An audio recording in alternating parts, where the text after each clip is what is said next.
নমস্কার, দেখছেন কলকাতা টিভির সঙ্গে রয়েছে আমি স্বর্ণালী। শুরু করছি সংবাদ সারাদিন। আর আমাদের কিন্তু নজর রয়েছে নবান্ন অভিযানের দিকে। আরজি কর কাণ্ডের প্রতিবাদে নবান্ন অভিযান, যেই ছবি আপনাদের সামনে ইতিমধ্যেই আমরা তুলে ধরছি। একদিকে কিন্তু যে বিক্ষোভকারীরা রয়েছেন, সেই বিক্ষোভকারীরা একদিকে যেমন ব্যারিকেড টপকে অপর দিকে যাওয়ার চেষ্টা করছে, অন্যদিকে পুলিশ সব রকম ভাবে বিক্ষোভকারীদের আটকাতে প্রস্তুত। সাঁতরাগাছির সেই ছবি আপনাদের সামনে এই মুহূর্তে তুলে ধরছি আমরা, বেশ কিছুক্ষণ ধরেই দেখছি। ইতিমধ্যেই কিন্তু যে একেবারে পরিস্থিতি উত্তপ্ত হয়ে রয়েছে, আমরা এই বিষয়ে কথা বলবো। আমাদের সঙ্গে এই মুহূর্তে ফোন লাইনে রয়েছেন প্রতিনিধি অরিত্র ঘোষ। অরিত্র, সাঁতরাগাছির এই মুহূর্তে কি পরিস্থিতি, কি ছবি উঠে আসছে?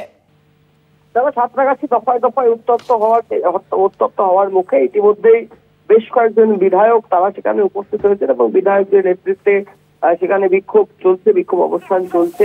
তবে যে বিষয়টা সামনে আসছে যে একাধিক ক্ষেত্রে যে পুলিশের বিধিনিষেধ বা নির্দেশিকা জারি করা হয়েছিল, সেই নির্দেশিকার কথা মাথায় রেখেই কিন্তু সাঁতরাগাছির যে ব্যারিকেড, পুলিশের ব্যারিকেড, সেই ব্যারিকেড এখনো টপকাতে পারেনি আন্দোলনকারীরা। বারংবার তারা ব্যারিকেড টপকে নবান্ন অভিমুখে যাওয়ার চেষ্টা করলেও কার্যত ব্যর্থ বলা যেতে পারে। এবং ভিড়ের সংখ্যা, যারা আন্দোলন করছিলেন তাদের সংখ্যাটাও ক্রমশই পাতলা হতে শুরু করেছে। কারণ ঘন্টাখানেক আগে যে ছবি দেখা গিয়েছিল, প্রচুর পরিমাণে বিক্ষোভকারী, প্রতিবাদকারী তারা এসেছিলেন, সেই জায়গা থেকে দাঁড়িয়ে এখন সংখ্যাটা অনেকটাই পাতলা হয়ে গিয়েছে। তারা দফায় দফায় সেখানে স্লোগান সাউন্ডিং করছিলেন বেশ কিছুক্ষণ ধরে। তবে যে দুর্বৃত্ত প্রাচীর পুলিশের তরফ থেকে করা হয়েছে, সেই প্রাচীর তারা এখনো টপকাতে পারেননি।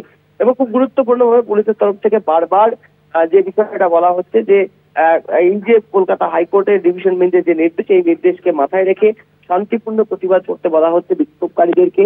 ব্যারিকেডের উপর উঠে পড়া বা ব্যারিকেড ধাক্কাধাক্কি করা, এই বিষয়গুলি পুলিশের তরফ থেকে বরদাস্ত করা হবে না এবং বারংবার তারা জানিয়ে দিচ্ছেন এই ধরনের ঘটনা ঘটাতে থাকলে পুলিশ আইনানুগ ব্যবস্থা নেবে। তবে দেখো, যে ঘটনা সামনে উঠে আসছে, যে বিধায়করা যারা এসেছেন তাদেরকেও পুলিশের তরফ থেকে বারংবার অনুরোধ করা হচ্ছে হাওড়া পুলিশ কমিশনারের তরফ থেকে, যে আদালতের নির্দেশ যাতে তারা অমান্য না করে এবং আদালতের নির্দেশ দিয়েছে, যেমন তার নির্দেশিকা দিয়েছে, সেই নির্দেশিকা মেনেই যেন এই যে বিক্ষোভ কর্মসূচি বা নবান্ন অভিযানের কর্মসূচি, নবান্ন কর্মসূচি তারা পালন করেন। একেবারেই ধন্যবাদ তোমায়। আমরা কথা বলছিলাম, আমাদের সঙ্গে ফোন লাইনে ছিলেন প্রতিনিধি অরিত্র ঘোষ। একদিকে সাঁতরাগাছির ছবি আপনাদের সামনে তুলে ধরছে, আপনারা দেখতে পাচ্ছেন সেই ছবি। বিক্ষোভকারীরা ব্যারিকেডের এপারে তারা সেখানে দাঁড়িয়েই স্লোগান তুলছেন।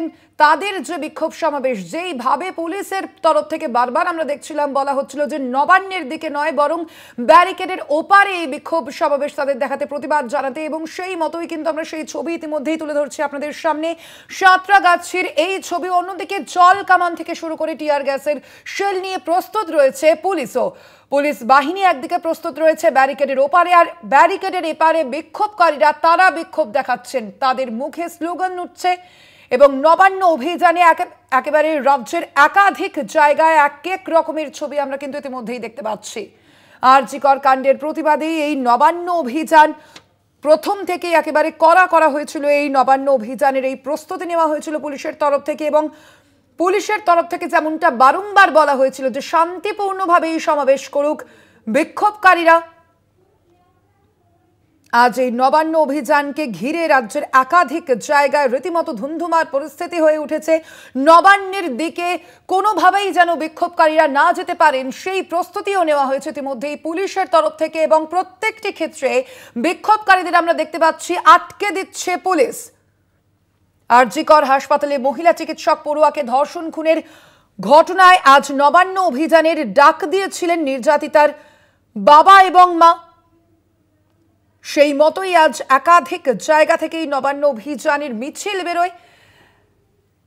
একদিকে সাঁতরাগাছির যে ছবি আপনাদের সামনে তুলে ধরছে এই মুহূর্তে, তার পাশাপাশি পার্ক স্ট্রিটের সেখানে কিন্তু ইতিমধ্যেই বিজেপি নেতৃত্ব তারা গিয়ে পৌঁছে গিয়েছেন, সেখানে বসে পড়ে বিক্ষোভ দেখাচ্ছেন বিজেপি নেতৃত্ব। আমরা কথা বলবো, আমাদের সঙ্গে এই মুহূর্তে ফোন লাইনে রয়েছেন বিশেষ প্রতিনিধি অঞ্জন রায়। অঞ্জন দা, এই মুহূর্তে বিজেপি নেতৃত্ব আমরা দেখতে পাচ্ছি তারা বসে পড়ে প্রতিবাদ দেখাচ্ছেন, কি বলছেন বিজেপি নেতৃত্ব? শুভেন্দু অধিকারীর কি বক্তব্য? দেখো, এখনো পর্যন্ত যা খবর, শুভেন্দু অধিকারীর দিক দিয়ে যে মিছিল যাচ্ছিল, যে নেতৃত্বে শুভেন্দু অধিকারী অগ্নিমিত্রা পাল্লা ছিলেন, সেই মিছিলে কার্যত আর এগোবে না। যতদূর জানা যাচ্ছে পার্ক স্ট্রিট এবং মিউজিয়ামের সামনেই এই মিছিল শেষ হয়ে যাবে। কিন্তু অভয়ার বাবা মাকে নিয়ে মিছিলের এক অংশ কিন্তু এগিয়ে গেছে নবান্নর দিকে। ফলে বুঝতেই পারছো যে আপাতত এখানে একটি সভা করবেন শুভেন্দু অধিকারী, হওয়ার পর সম্ভবত এই অভিযান শেষ হবে। কিন্তু আপাতত অপেক্ষা করছেন শুভেন্দু অধিকারী, অন্য দিকের কি খবর, বিশেষ করে হাওড়া অঞ্চলের কি খবর সেদিকেই লক্ষ্য রাখছেন। আপাতত ব্যারিকেড চলছে এবং শুভেন্দু অধিকারীর নেতৃত্বে নবান্ন অভিযানের কর্মীরাও বসে আছেন, গাড়ি দাঁড়িয়ে রয়েছে। পার্কস্ট্রিটে এসএন এমপি রোডের এই এজিসি বোস রোডের কার্যত দুদিক পুরো অবরুদ্ধ, কোনো গাড়ি চলাচল করছে না। নবান্ন অভিযানের কর্মীরাও ছড়িয়ে ছিটিয়ে রয়েছেন, উত্তেজনা আছে, ব্যাপক পুলিশ আছে, বিভিন্ন জায়গায় পুলিশ নতুন করে ব্যারিকেড দিয়েছে। কিন্তু আপাতত পরিস্থিতি শান্ত বলতে পারো। এখন শুভেন্দু অধিকারী কি করেন সেই দিকে তাকিয়ে রয়েছেন সবাই। একেবারে অঞ্জনা, তুমি যেমনটা বলছিলে যে অভয়ার বাবা মা কিন্তু এগোচ্ছেন, তাদের সঙ্গে কারা রয়েছেন, তাদের কি বক্তব্য আজ?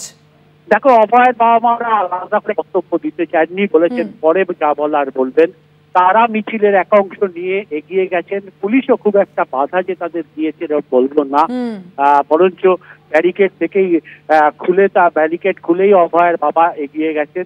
মিছিলের একাংশ তার সঙ্গে রয়েছে। এই মুহূর্তে হয়তো রেড রোডের দিকেই তারা রয়েছেন, সেখানে পুলিশ আটকেছে কিনা এই মুহূর্তে বলা যাচ্ছে না, কিন্তু আপাতত তাদের উদ্দেশ্য নবান্নে যাওয়া, ফলে মিছিলের একাংশ এগিয়ে গেছে তাদেরকে নিয়ে।